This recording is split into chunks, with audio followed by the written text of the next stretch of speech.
Hey everyone, what's going on? JJ Wilson here. We're going to continue on with the GANGSTA Curse Volume 3 manga series. And this will be the final chapter of the trilogy in this volume, Chapter 9. So, with Chapter 9, what's going on right now is the attack on the orphanage.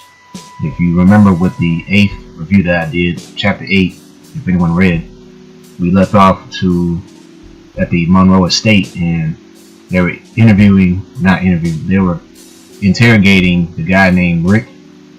So they were interrogating this dude. He was like the leader of the anti-Twilight faction. They're trying to figure out what did he mean by a signal coming from this unknown assailant that gave them the money and the ammunition to do what they did at the estate. So this is what they were talking about, this attack at Daniel Monroe's orphanage. And as you can see with the twins, Erica and Delico, being separated.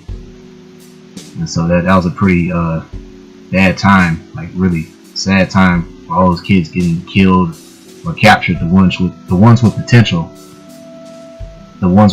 basically, like Erica and Delico being a low-ranked Twilight, not having that quote-unquote potential. He wasn't taken in, so they separated those twins out. And you can also see some of the characters that we're all familiar with, Inspector Adkins and also the Handyman. And actually they find Yang lying on the ground, so it looked like Yang got shot in this. Yeah, I believe that is him. He ended up getting shot by one of the attackers in the orphanage, so I guess it wasn't the first time he got shot by bullets, so pretty sad situation during that time period. So now we go into the fight again. We have Minimi, Roast Boy, that's why I like to call him Roast Boy. He's getting attacked by the Parkley Guild members, and it's more backup from Gina Parkley. And you're seeing the guy with the hood, that's Nero, the little dude there. He's attacking Minimi. And we also have Jared, the big guy with the muscles, and he has the gauntlets, fight gauntlets. He's trying to get at Minimi as well. And he's over here, you know, him and Nero having like heart to heart right there. They're kind of ticking each other off. But as I said earlier in the last chapter, Minimi is sweating awfully hard, and now he's starting to have blurred vision.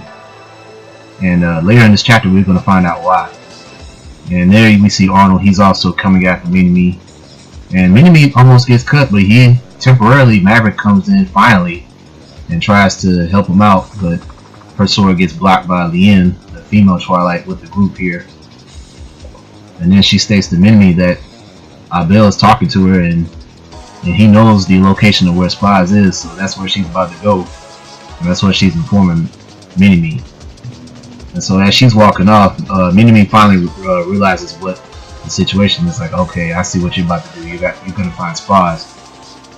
And so Lien is gonna try to follow Maverick, but Minimi blocks her way. Well, actually, they attack each other, and Minimi is able to intercept her and also blow up some gas lines that some of those team members were standing by the Parkley Guild. And so he's able to blow that off, and it caused this huge explosion with his fire gloves. He was able to blast those pipes, and it just caused a huge mess. And you can see the explosion there. Maverick walking away, all casual like. And then from here you have both Spies and Striker viewing that recent blast. And two opposite things happen here. Spies goes directly to the explosion, whereas Striker, he stays where he is because he's fighting off some Twilights himself. And he's just laughing at the whole situation. And this poor girl here is one of the twins that we saw in the chapter. Sonia, the quiet one, she's pinned down by Striker. And there's her twin sister Natalia. She's looking pretty upset at what just happened. Like, they can't beat Striker apparently, so he's just having his way right now, man. I mean, it was so sad what he was about to do next here. And so Howell is trying to save the girls, the twins, and he gets stopped by Beretta temporarily. And yeah, Striker just continuously torturing Sonya, ends up cracking her shoulder. And Natalia tries to save her sister, but that doesn't work at all. Striker just deflects all her attacks, kicks her. Then he's picking up her sister's sword, her machete. And then finally Sonya, she recovers briefly and she tries to get up, and Striker reads that attack easily. When he turns right around, he just cuts her, man. Cuts her in half. Yeah, nearly in half. I mean, man, that was sick. This time I will show you the gore in this chapter because it was just so crazy. It was just unbelievable what I was seeing. And in the meanwhile, we had Beretta getting knocked to a wall. And you could tell even back then Beretta was not the strongest hunter on the group. I would label her as the weakest of the group between these 5. Probably followed by, I would throw her in Spies as the 4th if I had to rank them. Like her being number 5, Spies 4, Minimi number 3, Striker and Maverick like kind of like a 1A 1B, but Maverick's probably the best, so I'll rank her number 1 as far as like overall skill set is concerned. But yeah, she got pinned down Beretta by Howell. And then she's trying to protest like, "You're hurting me, stop!" That type of thing. And Howell views the girls, the twins, like one of them's just down, she's dying. She just got cut to shreds by Striker. It was just gory. And Beretta is taunting Howell here.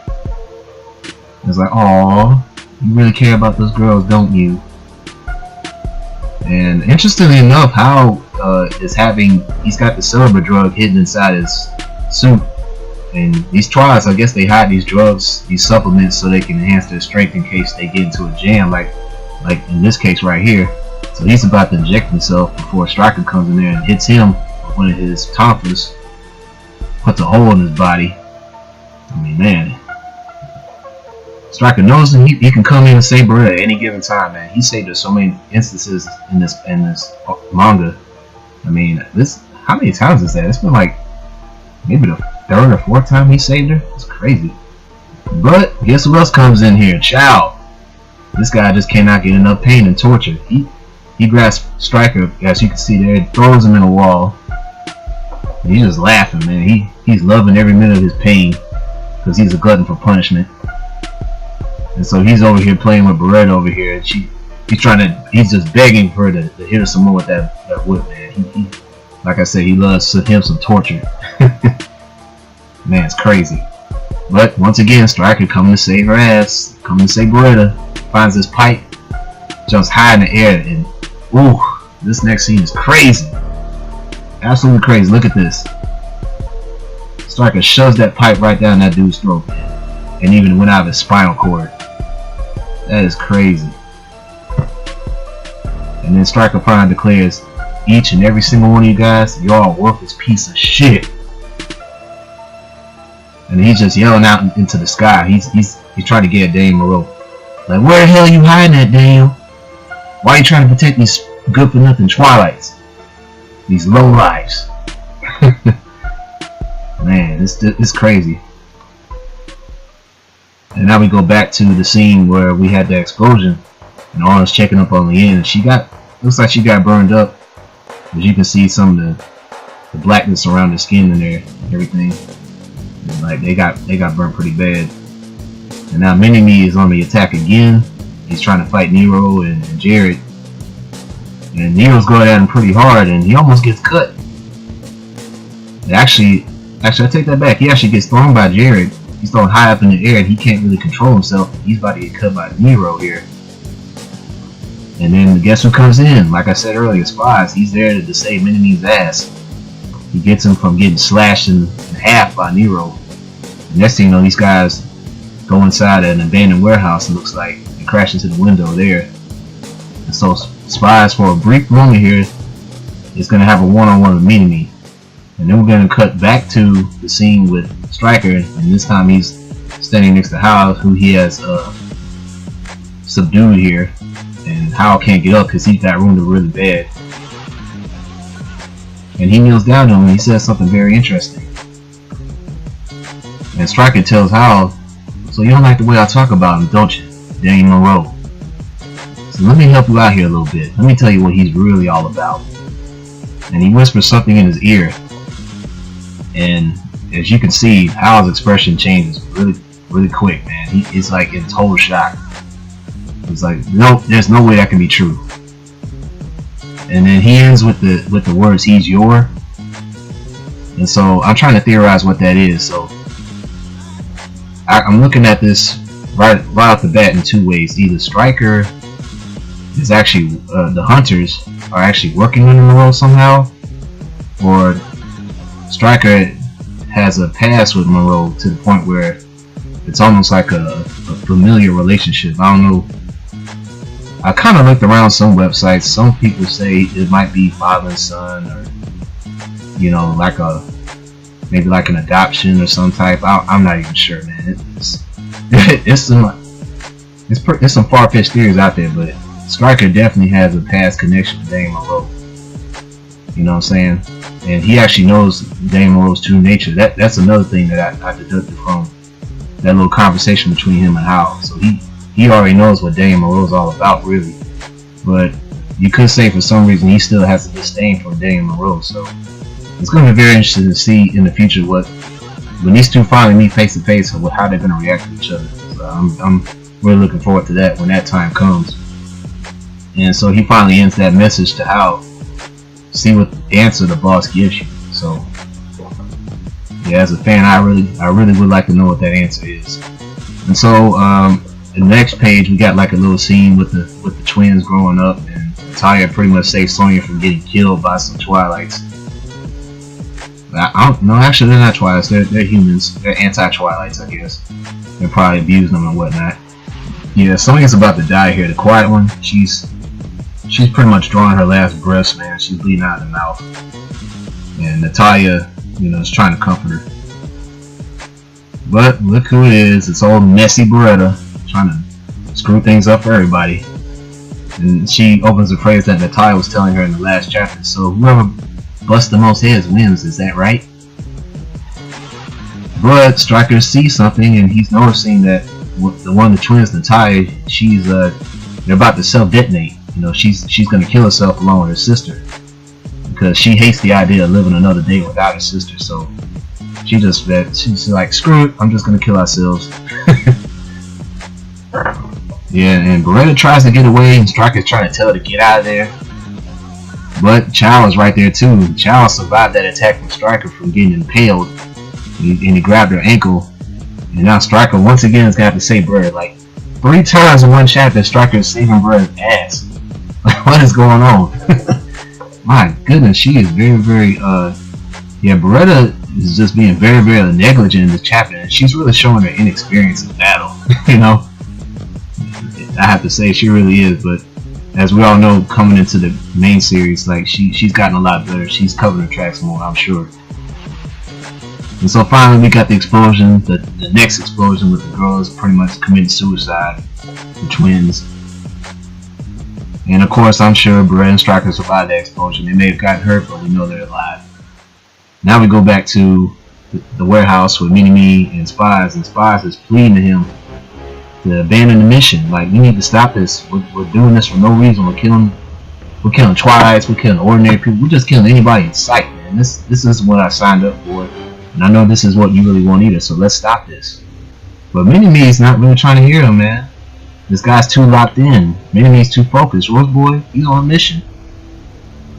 He's like, he doesn't give a shit about Twilights and humans for real. And Spies doesn't understand that. And Minimi doesn't really tell the dude much else but say, hey, don't worry about me.